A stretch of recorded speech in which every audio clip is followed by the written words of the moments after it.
what you were thinking when you came up with the idea for the season following Murder House. Like, when did you start thinking of silos and Nazis and aliens and that all come together in your head? I don't know. You know, it always sort of starts around this time every year in September where we just start talking about things. And usually it's stuff from your childhood that you remember, you were influenced by. So there was two things that were the jumping point off for me this year when I was growing up. I was very obsessed with this Geraldo Rivera documentary around 1970 about him. I have that in my head. Not very good after all. But sort of, it was all, you know, it's just all those things that,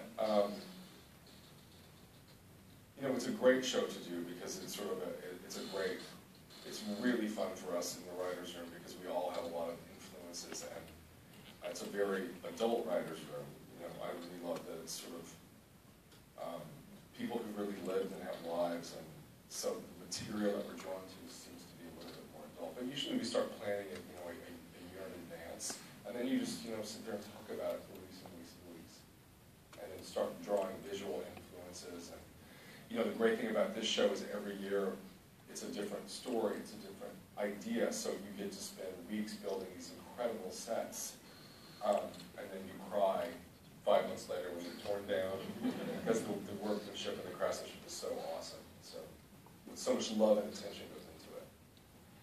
For the actors, can you each talk about what kind of research, if any, you did to help you prepare for your roles? Start down there. Yeah.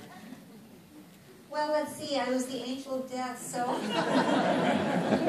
know how much research I did, but it was a beautiful character to play. She was a benign figure that helped people leave their suffering behind and die.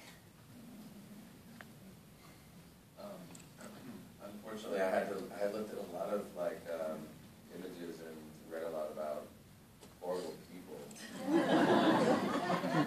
Ed Gein and Ted Bundy and Jeffrey Dahmer, and what I was really interested in what motivated people who have these completely separate lives that are able to conceal this atrocity and yet create a persona in the functional world that allows them to move through it with not only being undetected but also potentially being highly regarded, as in the case of Thredson. So it was fascinating but really disturbing. I do wish that there were certain things that I saw that I could unsee, but it's not going to happen.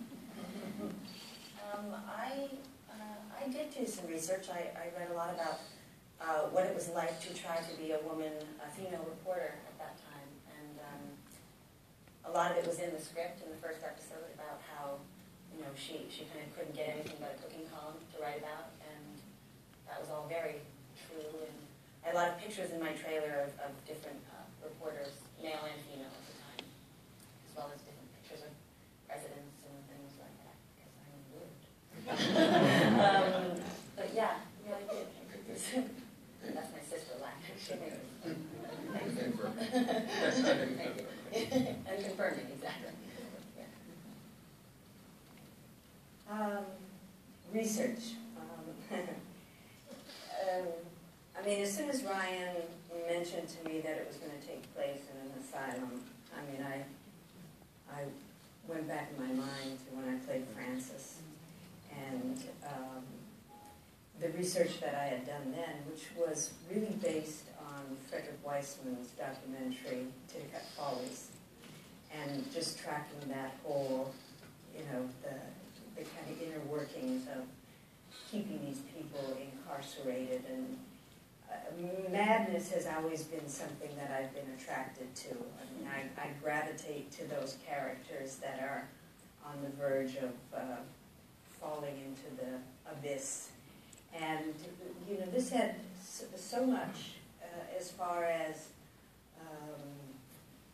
the places that I could go with her, you know, because I remember saying to Ryan at one point, I've never played a drunk, just a flat-out drunk. I've never had a great drunk scene. So, you know, I mean, it kind of incorporated all these things that I've known and I've been interested in and I've wanted to play. And I love the arc of this character in that you know, she looks for redemption so many times in her life. I mean, first through, you know, some kind of this idea of herself as a performer, and that's a failed attempt. And then, you know, through alcohol and sex, and then finally to religion. And all of them are complete disasters. And what she finally does find is redemption through these children. And I think that really is what it comes down to in life, you know. That's where we're redeemed, is through the children. So I thought it was a very poetic. I thought it was really beautiful the way that story was told. But I did no research.